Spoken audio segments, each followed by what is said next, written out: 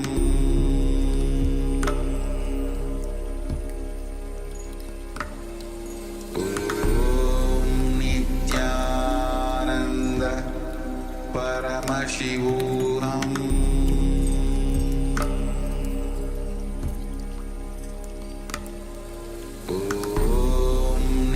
Nithyananda Paramashivoham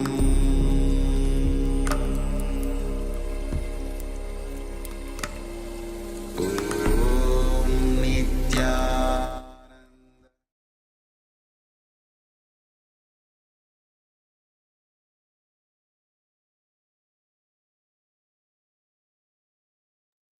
Yes, all the participants can now remove your eye bands and start sharing with us in the Zoom chat what was it that was revealed to you during the power manifestation. The important thing while sharing the revelations is you should not hold back anything, thinking that, oh, I thought this, it came to my mind. No, anything and everything that came to you when you were chanting the Mahavakya and connecting with Swamiji is revealed by Paramashiva directly. So we request all the participants to don't have any doubt and share openly with us in the Zoom chat.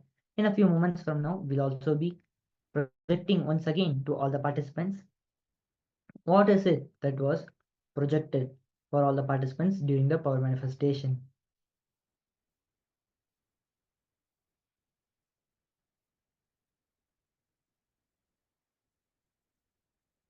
Also, we give out a call for all the participants who are viewing us on the YouTube.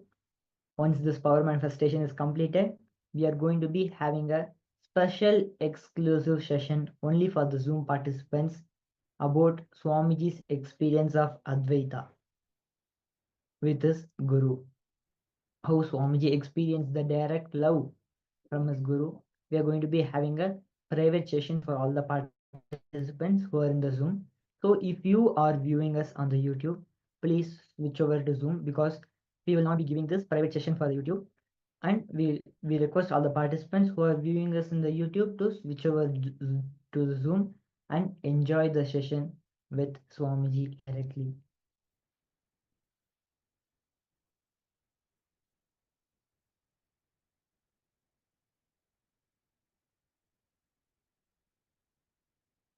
We are just giving a few more moments for all the participants. Yes. Malizi Wang is sharing. First was some golden crops and white plant, then some white light and have triangle fire shape. Thank you for sharing, Ma. Now let us see what was the image that was projected for all the participants during the power manifestation. Yes, this was the image that was projected. And especially the part, the triangle, that is actually the veil, Muruga's veil. So Malisi Wong also saw golden crops. Of course, the deity of Muruga is in golden color here. And there are plants, there are trees nearby, and the white sky. And especially the most amazing part is the triangle, which is the veil of Muruga, which everybody knows. Muruga recognizes him with the veil. So a round of applause for this guy. Powerful, intimate, sweet sharing from the Supreme Pontiff of Hinduism about the infinite patience, our feeling connection with our beloved Guru. So this is an exclusive session only for the Zoom participants.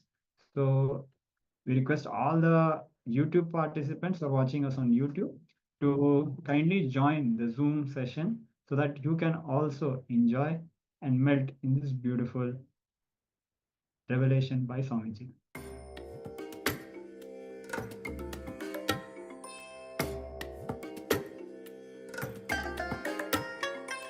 I bless you all.